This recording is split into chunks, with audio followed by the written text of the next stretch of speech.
Você sabia que existem vários tipos de ansiedade e que, inclusive, o mesmo diagnóstico pode aparecer de formas diferentes entre as pessoas? E o ser humano tem essa mania de comparação, né? Ah, eu tenho ansiedade, mas o Zezinho falou que tem ansiedade, mas ele não tem isso, ele não tem aquilo, ele não tem aquilo outro. Eu acho que ele não tem ansiedade, porque não é igual o que eu tenho. Ou então o contrário, né? Ah, o fulano falou que eu tenho ansiedade porque ele também tem, mas eu não tenho isso, eu não tenho aquilo, então eu não devo ter. Essa mania de comparação é um grande problema.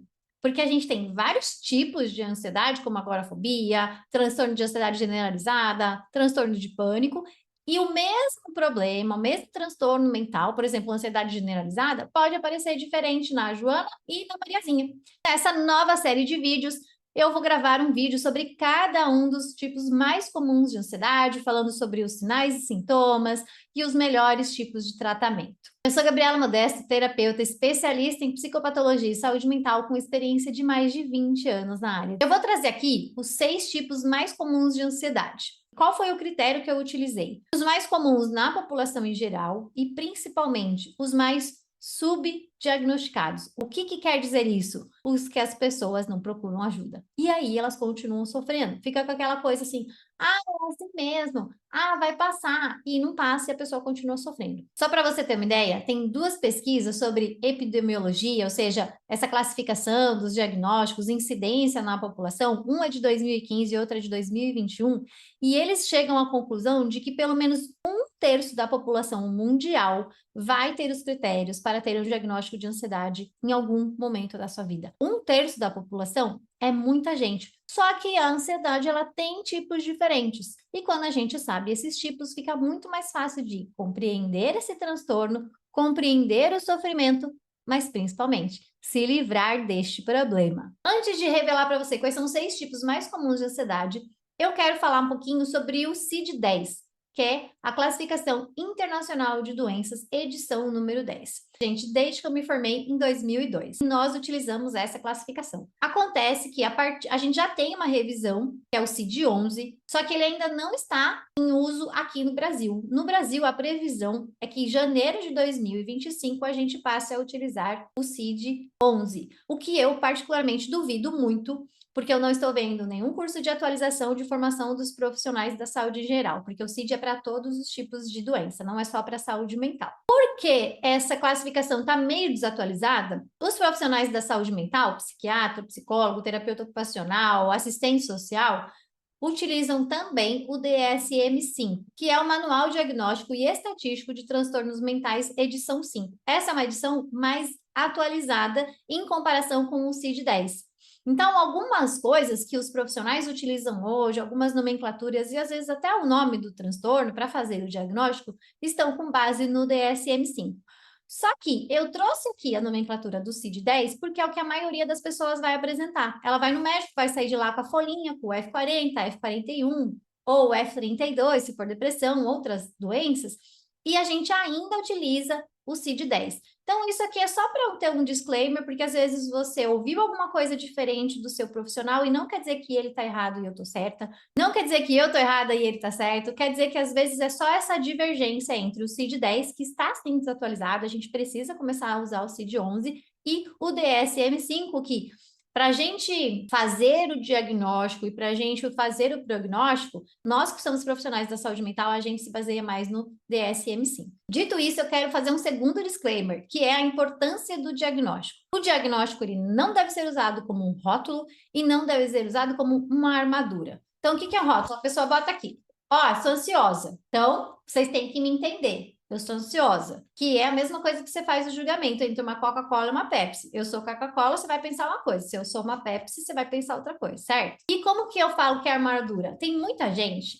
principalmente nos casos de ansiedade e depressão. As pessoas têm um sofrimento. Só que a maioria das pessoas não entende. Não é um sofrimento do tipo de uma esquizofrenia, que a pessoa está vendo alienígena, que ela está achando que ela é Deus, que tem realmente uma quebra com a realidade, que fica algo que é tão gritante que não dá para a gente fingir que não está acontecendo nada. E mesmo assim ainda tem gente que fala que é coisa do capiroto, enfim. Mas na depressão e na ansiedade, esses sintomas trazem muito sofrimento para a pessoa e não tem um exame que você fale, olha, você está com ansiedade. O diagnóstico é feito pelo profissional. Só que mesmo assim ainda tem gente que fala que é frescura, que é falta de Deus, que é falta de vontade, que a pessoa devia se esforçar mais. Então é muito difícil para uma pessoa que tem ansiedade, para uma pessoa que tem depressão viver com isso. Por que que eu tô falando isso? Porque tem muita gente que vai no profissional para pegar o papelzinho, para provar para todo mundo que o que ela realmente tem é um transtorno de ansiedade, ou é uma depressão, ou é sei lá o quê, e ela tá tomando remédio e a vida dela é difícil, porque ela fica esperando apoio, compreensão e compaixão das pessoas.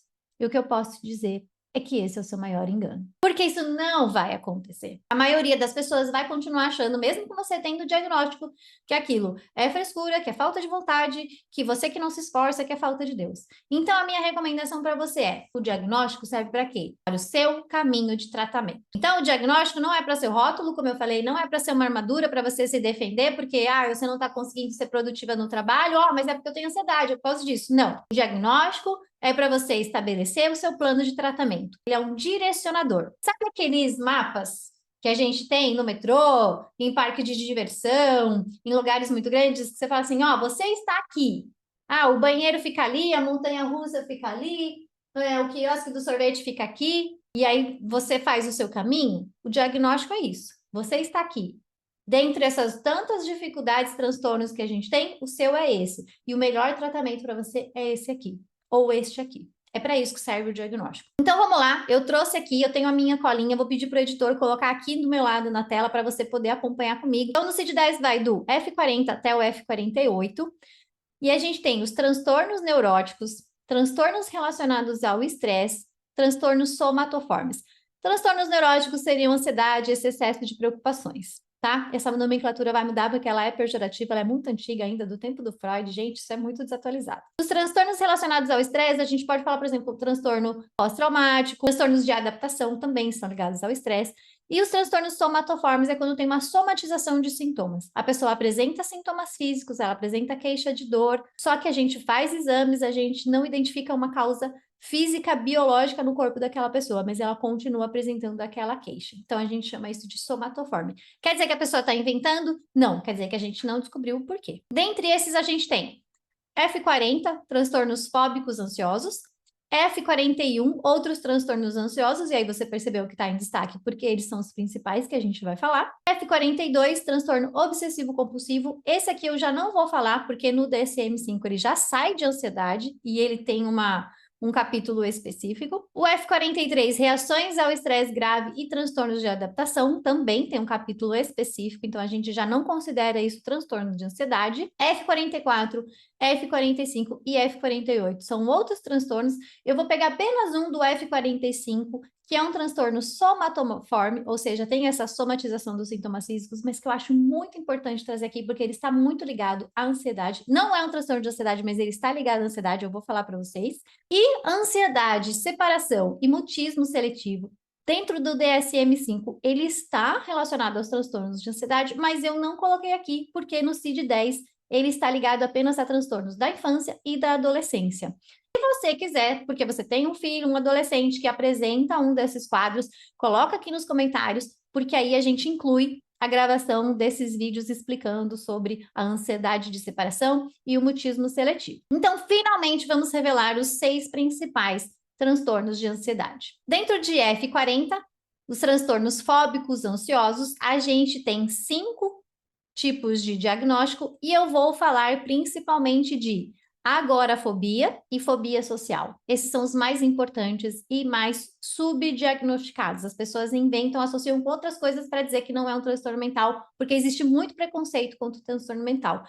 A fobia específica, eu não vou gravar um vídeo específico, porque é muito fácil para a pessoa identificar. O meu foco aqui é realmente ajudar quem ainda não procurou tratamento. E a fobia específica, a pessoa já sabe que o medo dela é de aranha, que ela não morre de medo de água, que ela morre de medo de avião. E aí, se ela já sabe isso, o que ela tem que fazer? Procurar um profissional e um tratamento. Não é um videozinho que vai tratar o problema que ela tem. Os outros quadros eu vou falar aqui porque a maioria das pessoas finge que não tem nada, ou acha que é assim mesmo, que tem que aguentar. E esse é o foco aqui. Então, o F41, que são os outros transtornos ansiosos, e aqui desses aqui a gente tem esses 3 principais. O F41.0, que é o transtorno de pânico, que talvez seja o que as pessoas mais buscam ajuda, porque é quando a pessoa acha que ela vai morrer, que ela tá tendo um infarto, e aí ela procura ajuda. E aí a gente tem também o F41.1, que é a ansiedade generalizada, é o famoso TAG, transtorno de ansiedade generalizada, e também é muito subdiagnosticado, assim, a mulher é assim mesmo, ela é muito estressada, ela é muito preocupada com tudo.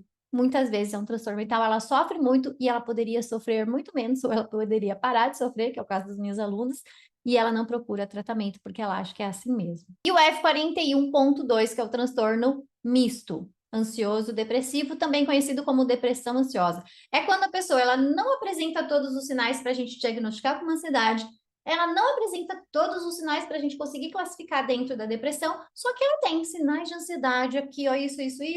Ela também tem sinais de depressão, isso, e a gente pode considerar um transtorno misto, tá? Quando ela tem muito de ansiedade e muito de depressão, ela pode ter os dois diagnósticos, mas também você vai ver isso em detalhes na aula específica sobre esse transtorno. Então, quais são os 6 principais que eu vou gravar um vídeo sobre cada um deles? Você vê aí se é um desses que você está esperando. Se você está esperando outro vídeo com outro tema, você inclui aqui nos comentários para a gente programar a gravação dos próximos vídeos. Então, o que a gente vai falar sobre? Agorafobia, fobia social, transtorno do pânico, transtorno de ansiedade generalizada, transtorno misto, ansioso, depressivo. E como eu sou enxerida, eu incluí esse F45.2, o transtorno hipocondríaco. Por que eu fiz isso? Ele não está dentro de transtorno de ansiedade, ele está dentro de transtorno somatoforme, aquele que a pessoa tem uma queixa no corpo de uma doença, de uma preocupação com alguma parte do corpo, uma dor no braço, uma mancha no rosto. Isso está muito relacionado a sintomas de ansiedade e sintomas depressivos. Então, eu decidi que eu vou gravar um vídeo específico, até porque hoje em dia esse termo é pejorativo. Ah, a pessoa é hipocondríaca, fica inventando doença, faz isso para chamar atenção. No DSM-5, a gente já tem uma mudança sobre isso, do foco disso. Eu já vi alguns profissionais usando o termo ansiedade da doença, eu já vi alguns profissionais usando o termo ansiedade da saúde, mas o que é importante? O foco dessa pessoa está em alguma queixa sobre o corpo, e não é sobre a ansiedade. Só que, como você já viu os vídeos anteriores, como a ansiedade é uma preocupação, um medo, uma insegurança, ela começa a se preocupar com essas queixas que ela tem, que não se resolve, ela não encontra problema, ela não tem um tratamento.